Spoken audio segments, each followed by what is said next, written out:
So you wake up, brush your teeth, go to work, pay bills, watch Netflix, sleep, and then, well, you do it all again tomorrow. Meanwhile, you're actually floating on a rock through infinite space, your life will be forgotten in a few generations, and, the universe will eventually die a heat death. The gap between these two realities is what philosophers call the absurd. Most people either ignore this disconnect or, create elaborate belief systems to explain it away. But absurdism says yes, life is meaningless, and the universe doesn't care about you. Instead of falling into despair or creating fake meaning, you should just embrace the absurdity and live passionately anyway.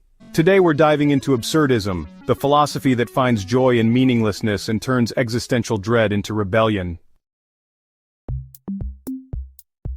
Absurdism is the conflict between human nature and the universe's nature. Humans desperately want to understand why we exist and what our purpose is. We ask, why is there something rather than nothing? And what happens after we die? These aren't just casual curiosities, they're burning needs that define us as a species. The universe is completely silent about these questions. It offers no answers, no guidance, no cosmic purpose. Stars explode, planets form, life emerges and goes extinct, and, well, none of it means anything. The universe operates according to physical laws, not moral principles. This collision between human need for meaning and the universe's indifference is the absurd. It's kind of like shouting into a canyon and getting no response back. Most people try to escape through philosophical suicide, creating belief systems that pretend to resolve the conflict. Religion says God provides meaning. Science says progress gives purpose. Humanism says human values create significance. But absurdists argue these are all honestly just self-deception. So the absurdist response is quite different from what you might expect. It's about acknowledging the absurd fully and then, well, living anyway. Don't pretend you found some grand meaning, and don't create a fake purpose to cling to. Instead, embrace the absurdity and live with passionate intensity precisely because, in the grand scheme of things, nothing ultimately matters. Albert Camus, a fascinating figure, turned absurdity into a complete philosophy of living. Born in Algeria back in 1913, he experienced the absurd personally. He grew up poor, lost his father in World War I, and witnessed the horrors of fascism and World War II.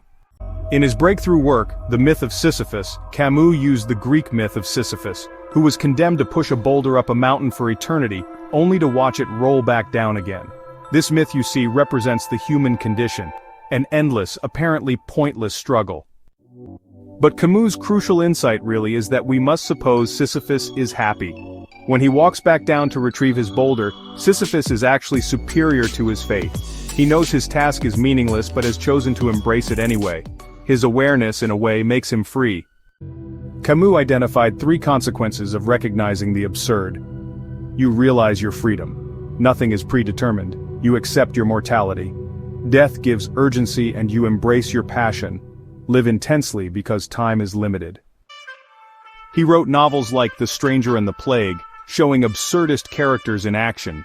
These are characters who face meaningless situations, but continue living with dignity and engagement.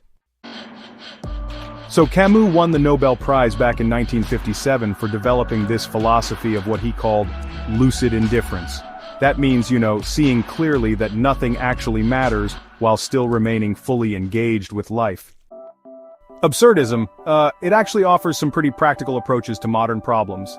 The absurdist doesn't expect work to provide some ultimate meaning, but they still do their job well anyway. They love deeply, all the while knowing that relationships, well, they eventually end.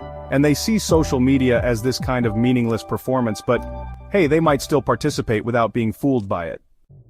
When facing things like depression or politics or even, consumer culture, absurdists treat these as mechanical problems to solve, rather than as sources of cosmic meaning. They work for social justice because suffering is real and immediate, not because they believe in some grand historical progress. Absurdism has, influenced literature, psychology, and even popular culture. Writers like Vonnegut and Heller create these absurdist characters who find humor in, well, meaningless situations. And films like Groundhog Day and The Big Lebowski really explore themes of accepting life's randomness. Much of modern comedy is, essentially, absurdist, finding humor in life's, meaninglessness. Interestingly, cognitive behavioral therapy shares some absurdist insights by treating psychological problems as mechanical issues, rather than, mysteries requiring deep meaning. The minimalist movement, the revival of Stoicism, and the rise of mental health awareness all reflect absurdist values. They focus on immediate experience and practical solutions, rather than symbolic significance or any kind of cosmic purpose. Absurdism offers a unique response to modernity's existential challenges. In an age where traditional sources of meaning have weakened, it provides a framework for living without despair or self-deception. The absurdist message is both sobering and liberating. You don't need cosmic permission to live fully. You don't need to solve existence's mystery to enjoy existence. You don't need ultimate meaning to find immediate meaning in relationships and experiences. This philosophy appeals to people who are intellectually honest about life's apparent meaninglessness, but emotionally committed to living well anyway. It offers psychological resilience. When bad things happen, the absurdist expects life to be arbitrary and unfair.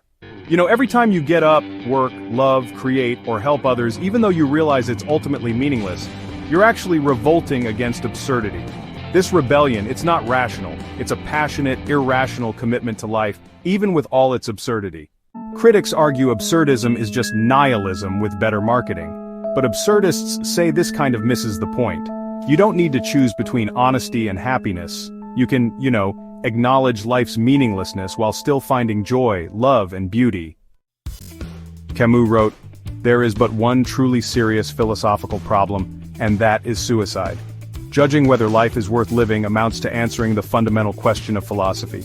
Absurdism answers with a resounding yes, not because life has meaning but because living itself is defiance against meaninglessness."